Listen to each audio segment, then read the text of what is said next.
Assalamualaikum. My name is Muhammad Daniel Muhammad Yassin. I am supervised by Dr. Akisan Dahlan, and in this video, I'm gonna talk about my research work entitled Translation and Test-retest Reliability of Bahasa Malaysia version of Patient-specific Functional Scale. If you don't have my PDF version of the poster yet, you can scan this QR code here to gain access to it. Let's begin. Assessments are very important for every occupational therapist in order to identify any functional decline that may arise among the elderly. A standardized functional assessment may also help occupational therapists to assess their patients' functional status in carrying out daily activities.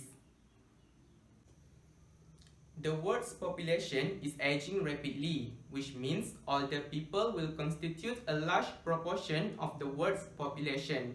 Cognitive impairment, psychological issues, and physical problems are common among the elderly because increase in age or aging is related to reduced health status. Sarcopenia in particular is an emerging area of the geriatric medicine. Sarcopenia can cause functional decline in various activities, including walking, stairs climbing, and routine needs.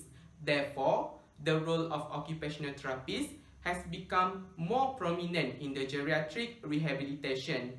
In OT, assessment is a fundamental measure to assess a patient's functional status. One of the most common assessments used is the Patient-Specific Functional Scale, or the PSFS.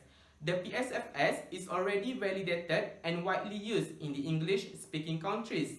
However, the Bahasa Malaysia version of the Patient-Specific Functional Scale is not yet available. Hence, this study aims to translate the PSFS in compliance with the published guideline and to verify the test-retest reliability of the Bahasa Malaysia version of the Patient-Specific Functional Scale in elderly with the possibilities of sarcopenia.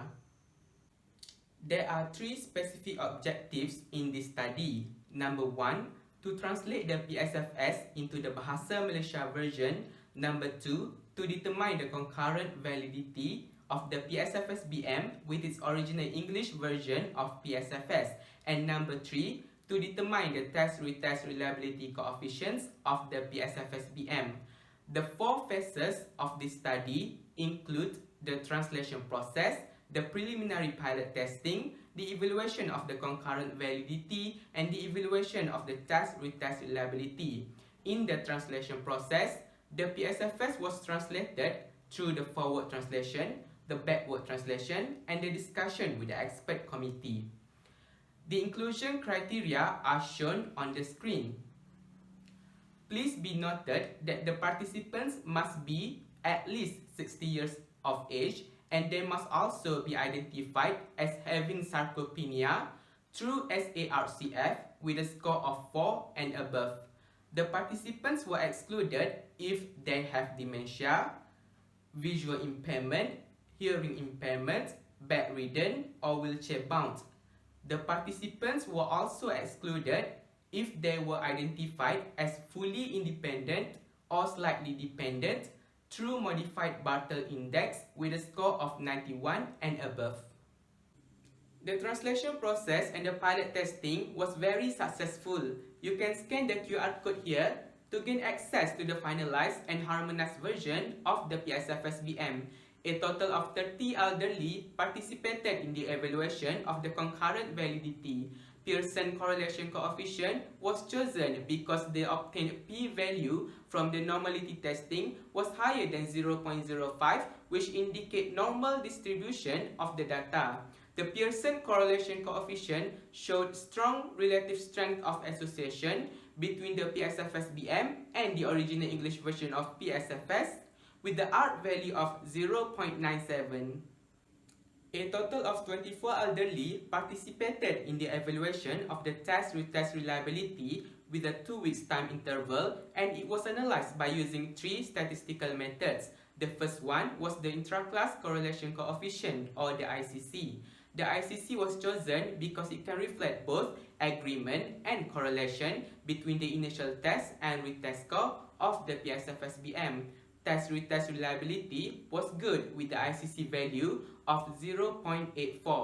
By using the ICC value, the calculated standard error of measurement was found to be 0.6 and the minimal detectable change was found to be 1.4. The second statistical method used to analyze the test-retest reliability was the Blunt-Altman plot. We did choose the Blunt-Altman plot because it can reflect the agreement between the initial test and retest score of the PSFS-BM by constructing the upper and lower limits of agreement. Based on this plot, it can be established that the PSFS-BM between the initial test and retest score have a good agreement because the scattering of points is diminished and the points lie relatively close to the red line, which represents mean bias. The third statistical method used to analyze the test-retest reliability of the PSFS-BM was the Pearson correlation coefficient. The Pearson correlation coefficient also showed strong relative strength of association between the initial test and retest score of the PSFS-BM with the R value of 0.87. The translation process and the pilot testing was not problematic at all as we followed the latest published guideline. For the concurrent validity, the higher coefficient obtained was probably due to the selection of the gold standard measurement. Since we take the measurement of the PSFS-BM with its original English version of PSFS, the coefficient was near to 1 because the English version of PSFS was not only added as the criterion measure, but it was also in fact the same assessment conducted in a different language. As for the reliability evaluation, the obtained ICC value of 0.84 was indicating a good test-retest reliability. The result of this study was also quite similar with the previous study, with the obtained ICC value of 0.82 when evaluated in a sample population of community-dwelling older adults. The standard error of measurement and the minimal detectable change was found to be 0.6 and 1.4 respectively. This means any changes greater than 1.4 can be viewed as the patient's meaningful change rather than just being a change due to the error of measurement. Next, the Blunt-Altman plot showed good agreement between the initial test and retest score of the PSFS-BM. However, only one prior study of the PSFS utilized the Blunt-Altman plot to analyze its test-retest reliability. We also used the Pearson correlation coefficient and found that there is strong correlation between the initial test and retest score of the PSFS-BM. However, there is no prior study that utilized the Pearson correlation coefficient to analyze the test-retest reliability of the PSFS. In conclusion, the PSFS-BM is a valid and reliable tool to be used in elderly with the possibilities of sarcopenia. Future research should use a bigger sample size and set their target population to be those who are medically diagnosed with sarcopenia by a medical doctor. That's all from me. Thank you.